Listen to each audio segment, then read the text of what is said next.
Hi everyone, today we're doing another unboxing and today we have the Logitech G Cloud. It's a handheld gaming device. Once again, my name is Manuel Tall, and if you haven't done so, hit the subscribe button. I've done video reviews on multiple handheld gaming devices and other systems in general. So let's get straight into the unboxing. So this is a Logitech G Cloud. Like the name suggests, it's a portable gaming device, but it's a little different from the Steam Deck as well as the Asus ROG Ally and the Lenovo ones as well. Looking at the box, pretty standard here. The box comes included with the gaming device itself, and it also comes with a charging block and some manual. So let's get straight into opening this thing.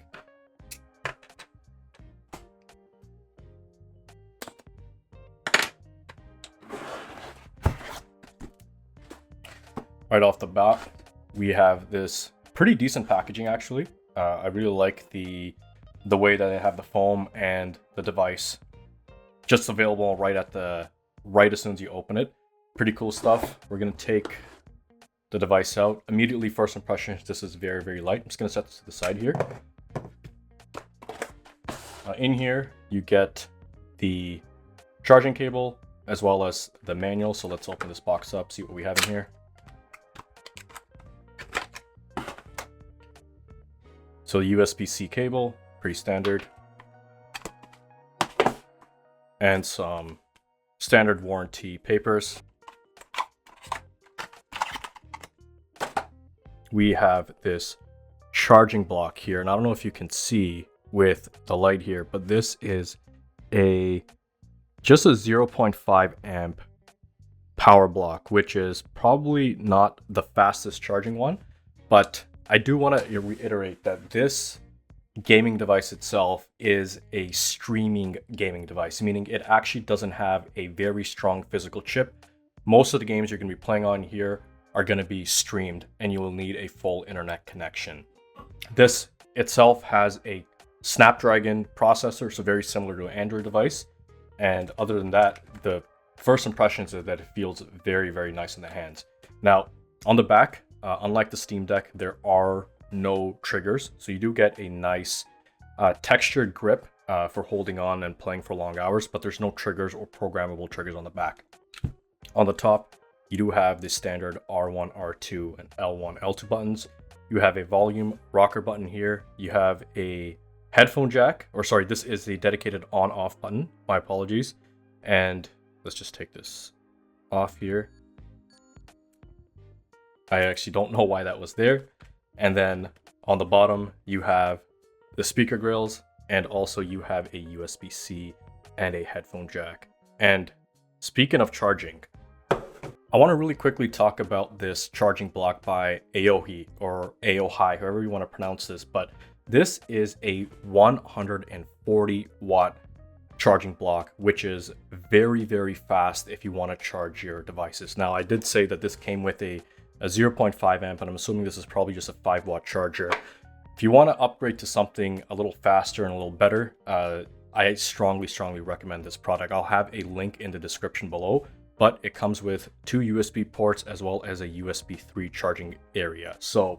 And the best part about this is quite hefty. Now I'm going to compare this to my MacBook charger, and this is a 30 watt. So size wise, it's not much different, but this is a 140 watt charging block, which is very convenient for fast charging and if you want to charge your devices much quicker. So I will have a link in the description. Now, looking at the front of the device, I do like the analog button layout. You have the analog sticks sort of staggered. Unlike the Steam Deck where the analog sticks are in line with each other, I do like the mixture of one being up and one being down. It sort of reminds me of traditional gamepads, and personally it's my preference the way it is. You get the standard A, B, X, Y buttons, you get a home button, you have a Logitech G Cloud button, you have a D-pad, as well as the analog sticks here. So other than that, it's very standard stuff. I'm just gonna peel this sticker off. And as you can mention, I do have lighting set up, so under here you can see there's quite a lot of glare. So under testing and under full brightness, we'll see exactly how bad the glare gets.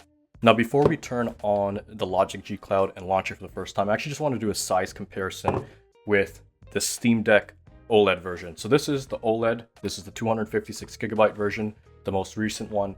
And you can tell that the form factor of the G Cloud is actually very, very small compared to the actual Steam Deck. So this is a lot thinner, as you can see, and a lot lighter as well. But once again, what makes the G Cloud different from these handheld gaming devices like the Steam Deck as well as the Asus ROG Ally is that the Logitech G Cloud does not have an actual physical APU or a processing powerhouse to play the games. The only thing that the G Cloud really does is it allows you to broadcast the image, but everything, all the processing power is done on the cloud, and you're pretty much using the internet connection to play games. That'll make more sense once we actually launch this.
So now with everything set up, this is the home screen for your Logitech G Cloud. Now you can have it set up two ways. Because this is an Android device, you can have it like an Android tablet, or I have it with the specific G Cloud theme, which essentially lines up all your gaming apps on the main page here. Now, right off the bat, you have cloud gaming with Xbox, and you have NVIDIA GeForce Now. Now, NVIDIA GeForce Now, for those who are not aware, it allows you to play games that you already own stream through NVIDIA servers. So you don't have to set up a local server on your computer to stream. Everything is done through NVIDIA's backend, which is actually pretty convenient because you can play up to 40 RTX 4080 graphics. You also have the Xbox app, you have Steam Link, and you have standard apps like Chrome and YouTube. But because I do have an Xbox Game Pass application, I'm using that to play on the G-Tech here. Now, cool thing here is that it is a touchscreen device. It is haptic feedback, and it is a 7-inch display. Now, this has a 6,000 milliamp battery. Now, the battery, I would say, is 6,000 may not sound like a lot, but because there's actually no internal processing and everything is being done in the back end by the service that you're using, the only thing that the Logitech G Cloud is really using the battery for is the display and pretty much a stable internet connection. So no matter what settings, no matter what games you play, you're always going to have the same draw rate for your G-Tech Cloud. And you can probably get, I imagine, between 5 to 7 hours of gameplay all depending on how much of brightness settings and audio settings you have it at, which is pretty convenient. So I'm actually going to jump into cloud gaming and we'll see how the actual gameplay looks.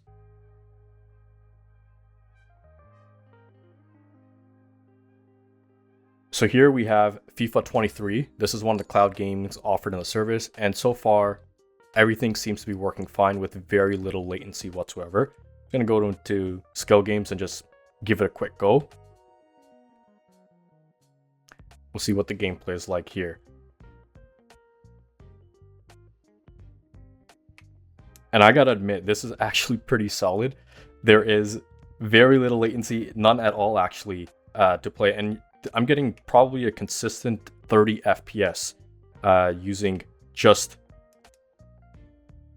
the streaming. This is actually pretty cool. One of the great things about this is for a lot of games, you probably can't run on full settings regardless, but this seems to be running on a very consistent frame rate.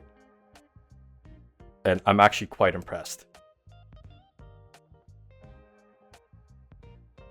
Not the best score, but the brightness is really good. But the glaring issue here is the glare in direct sunlight or in direct light.